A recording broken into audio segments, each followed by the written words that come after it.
Ахмад Масуд в Душанбе. Досмотрите это видео до конца, и вы узнаете, какие важные вопросы были подняты. Подписывайтесь на наше обновление, и точно будете в курсе всего самого актуального. Ахмад Масуд, лидер Национального фронта сопротивления Афганистана, прибыл в Душанбе для участия в 10-м раунде международной конференции «Гератский диалог по безопасности».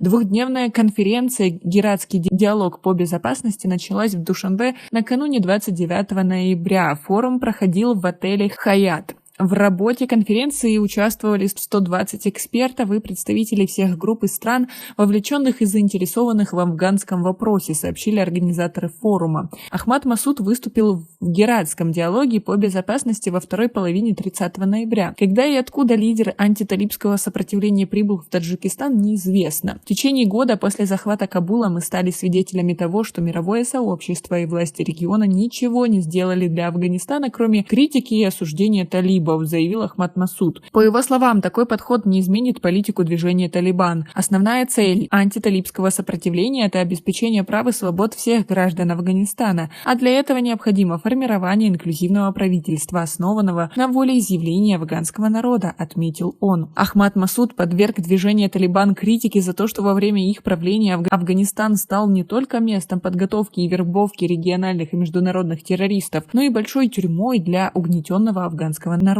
Талибы действуют вопреки исламским и международным учениям и придерживаются репрессивных и экстремистских подходов, подчеркнул лидер фронта национального сопротивления. А вы согласны с его словами? И как вы относитесь ко всей этой деятельности в Таджикистане? Свои ответы напишите нам, пожалуйста, в комментарии. Спасти Афганистан и вывести его из нынешнего тяжелого кризиса способны всеобщие выборы, полагает Ахмад Масуд. Для того, чтобы выработать механизм их проведения, по его словам, необходимо внутренний, региональный и международный консенсус. Если талибы придут к власти в результате всеобщих выборов, я приму это без вопросов, потому что так решит народ, сказал Ахмад Масуд. Лидер антиталибского сопротивления добавил, что обеспечить населению страны возможность решать свою судьбу должно быть главным стремлением всех сил, пытающихся изменить ситуацию в Афганистане. Реакция руководства движения «Талибан» на присутствие Ахмада Масуда на конференции в Душанбе и его критику талибов пока не последовала. Делегация талибов на конференцию «Гератский диалог по безопасности» не прибыла, хотя, как утверждают организаторы,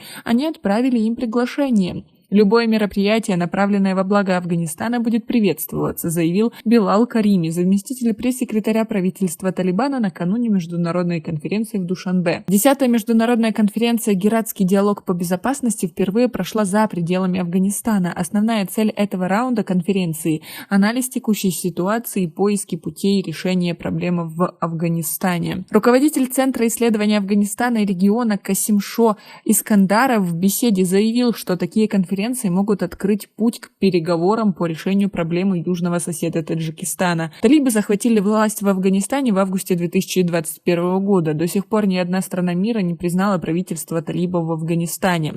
Мировое сообщество неоднократно подвергало резкой критике Талибан за нарушение прав женщин, насилие над нацменьшинствами, ограничения в работе СМИ за убийство мирных граждан в Паншере. Ранее поступали сообщения о визитах Ахмада Масуда в Таджикистан, но таджикские власти не подтверждали и не опровергали их.